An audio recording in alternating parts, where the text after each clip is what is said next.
Furps Plus is a popular acronym to help developers remember to research and document all of the requirements required for the development of the new system.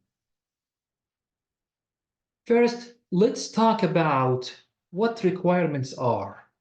System requirements are the specifications that the new system must meet. Requirements are divided into two types: functional requirements and non-functional requirements.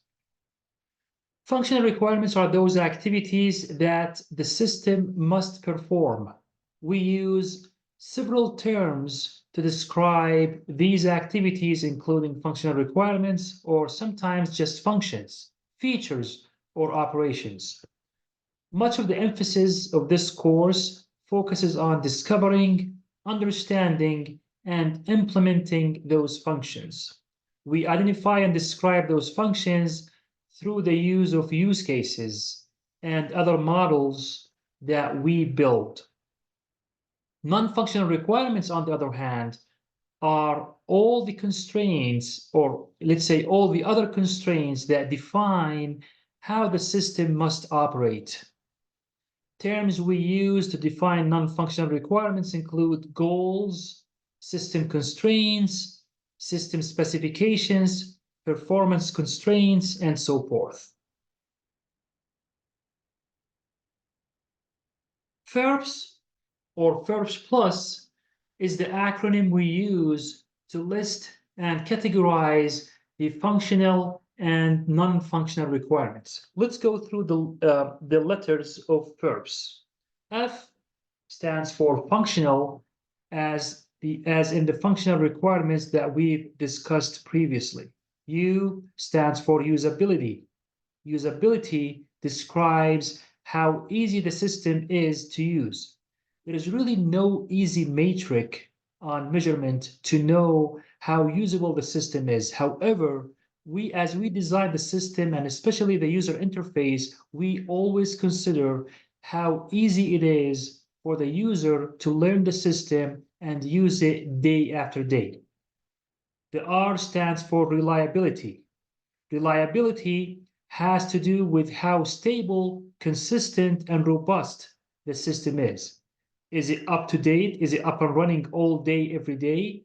Or does it crash frequently? Is the database stable? Is it available all the time? The P stands for performance.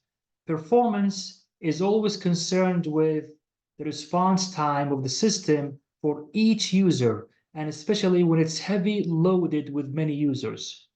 Total throughput, or total workload that the system can handle, is also a measure of system performance.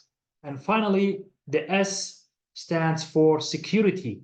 Security concerned with how protected and secured the system is.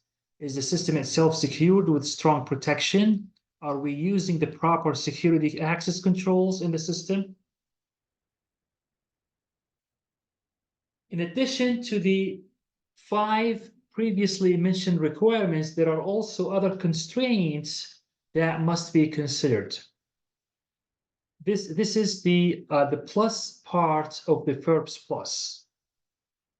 We list 5 of the most common, although there are certainly other types of constraints that may influence the development of the new system.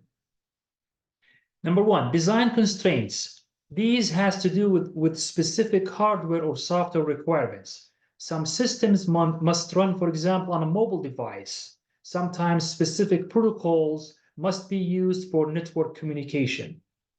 Number 2, there's also implementation requirements, and these are concerned with specific ways the system must be built, such as with a particular programming language, Java or C#, or even using specific tools or protocols. Number 3, we have interface requirements. Many new systems are built to interface or talk with other systems that are already constructed. There are often specific interface formats and specific syntax requirements that must be used. Fourth, we have the physical requirements. And these has to do with the physical equipment and other devices that must be used. Perhaps there are automatic input devices that are desired, for example, and the system must utilize those devices. And finally, we have supportability requirements that are concerned with the ongoing maintenance with the new system. How often does your system check and install updates? Thanks for watching.